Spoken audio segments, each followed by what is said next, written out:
This is his way. So how do we know who to follow amongst these? Most of you follow because your families. You come from Pakistan, you're Hanafi. And you might not know it or not, but you're Maturidi as well. and your family, your ancestors, almost invariably Naqshbandi or Chisti or Qadri, usually, because 70% of the Muslim Ummah followed a tariqah 100 years ago, literally. The vast majority of Muslims had tariqah, and tasawwuf was simply just part of Islam. And this war against Sufism, and this happens, people abuse it. So this is what's happened with tasawwuf. And it doesn't mean that there aren't people, righteous people. Now I want to just talk about, and then in Aqidah, the Muslims agreed upon certain methodologies. They agreed upon the methodology of Abu Hasan al-Ash'ari. This is, even though the ones that disagree with him, because not everybody agreed with the Ash'aris, and the Ash'aris fought it out for a long time to get to the position they got to. And they did get help from the Salatin as well. This is historically factual. And there were other schools, undeniably. The Maturidi also. And the Maturidi and the Ash'aris had their clashes in history.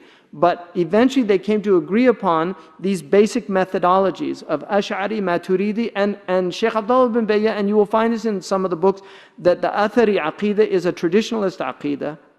And this happens. People abuse it. So this is what's happened with tasawwuf. And it doesn't mean that there aren't people, righteous people. Now I want to just talk about, and then in Aqidah, the Muslims agreed upon certain methodologies. They agreed upon the methodology of Abu Hasan al-Ash'ari. This is, even though the ones that disagree with him, because not everybody agreed with the Ash'aris, and the Ash'aris fought it out for a long time to get to the position they got to. And they did get help from the Salatin as well. This is historically factual. And there were other schools, undeniably. The Maturidi also. And the Maturidi and the Ash'aris had their clashes in history. But eventually they came to agree upon these basic methodologies of Ash'ari, Maturidi, and Shaykh Abdullah bin Bayya, and you will find this in some of the books, that the Athari Aqidah is a traditionalist Aqidah. There are a lot of people that don't know. Now, if you're in a country like Turkey, they're Hanafi.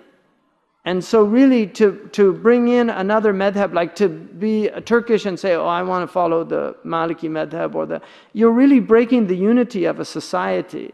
And many of our scholars actually adopted the madhabs. Ibn Malik was a Maliki. When he went to Syria, he became Shafi'i.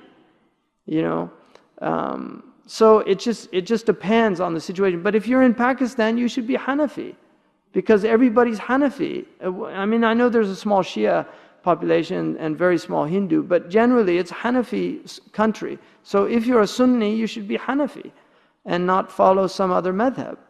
But in the West, people have the opportunity to choose if they don't know a madhab. And then you can read a book like Jibril Fuad Haddad. He's a great, really, really great scholar, wrote a book on the four madhabs. And you can read that book. It's an excellent book, and he gives you the methodology of each school. So if you don't know your madhab, you can read a book like that, and if you incline towards one. I became Maliki because the people I became Muslim with became Muslim from Moroccan Islam. So I adopted Maliki madhab.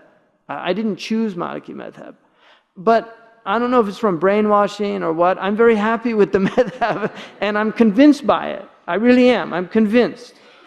But I recognize the arbitrariness of that. That if I met Shafi'is or Hanafis, right now I'd be saying I'm a Hanafi, right? So I recognize there is a type of arbitrariness in the things. I mean, we don't really believe in, hidayah is hidayah. But from that perspective, when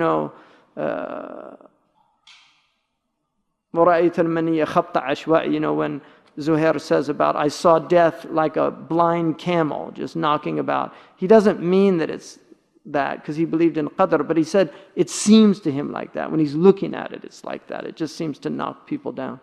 So that's the same. For me, there's an arbitrariness from that perspective. But in reality, Allah guides whom He pleases and to what He pleases. And I'm happy with what He guided me to. And my teachers, I had really great teachers. And I was fortunate in an outlier sense of the word. I did read that book by Malcolm Gladwell, because when I was in the Emirates, some of the greatest Maliki scholars were there, and I just happened to be there as a young man, and I got to study with really some of the great Maliki scholars of the 20th century, and that was really fortunate for me. So you can't choose rukhas unless it's somebody who's, their iman is weak, and the mufti sees that and gives them an easier way because he recognizes that they need. And tarkhis is important for the muftun. They should be people of tarkhis.